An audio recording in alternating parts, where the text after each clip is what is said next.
आमला एकादशी के विषय में कहा जाता है कि युधिष्ठिर ने जब भगवान श्री कृष्ण से पूछा कि हे कृष्ण, फागुन मास के शुक्ल पक्ष की एकादशी का क्या नाम है और इसका महत्व क्या है, तो भगवान श्री कृष्ण कहते हैं, हे राजन, इसे आमला एकादशी के नाम से जाना जाता है और इसका बड़ा प्रभाव, बहुत महात्म्य है इसका। इसकी कथा भी आती है पुराणों में।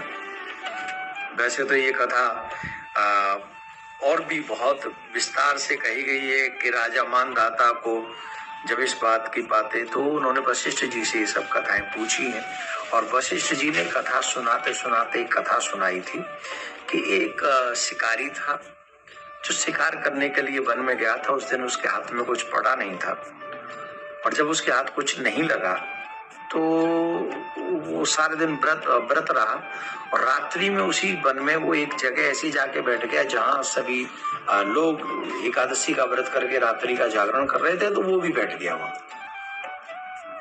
जानबूझ के नहीं किया था, लेकिन वो बैठ गया और जब वहां बैठ गया तो वो दिन भर कुछ खाया नहीं, तो व्रत हो गया, रात्रि में जागरण हो गया। शिकारी को शरीर छोड़ने के बाद में जो अगला जन्म मिला वो एक राजा का जन्म उसको प्राप्त हुआ और राजा के रूप में वो एक बहुत ही वो बड़ा बलवान था, सूर्य के समान तेज था, नारायण भगवान के समान शक्ति थी और बहुत विशाल राज्य का वो राजा बना था।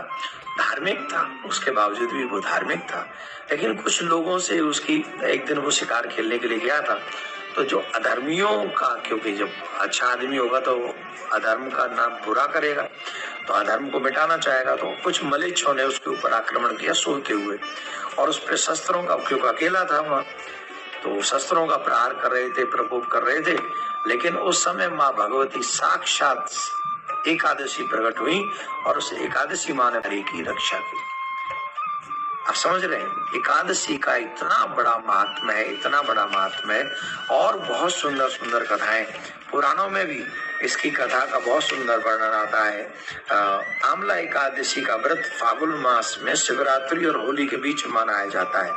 इस दिन आमला वृक्ष का विशेष महत्व होता है। भगवान विष्णु को आंवल अत्यंत प्रिय, मतलब आमला बहुत ही प्रिय है। भगवान विष्णु इसे बहुत प्रेम करते हैं। स्कंद पुराण में आमला एकादशी के व्रत करते हुए बताया गया है कि यह व्रत सभी पापों को नष्ट कर देता है, व्यक्ति के सौभाग्य को जगाता है।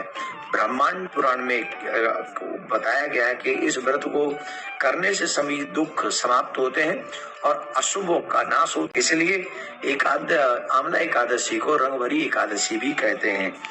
आमली एकादशी पर 3 शुभ संयोग भी बन रहे हैं। सर्वार्थ सिद्धि योग, शोभन योग और पुष्प नक्षत्र संयोग बन रहा है, तो सभी संयोग अत्यंत शुभ माने जाते हैं।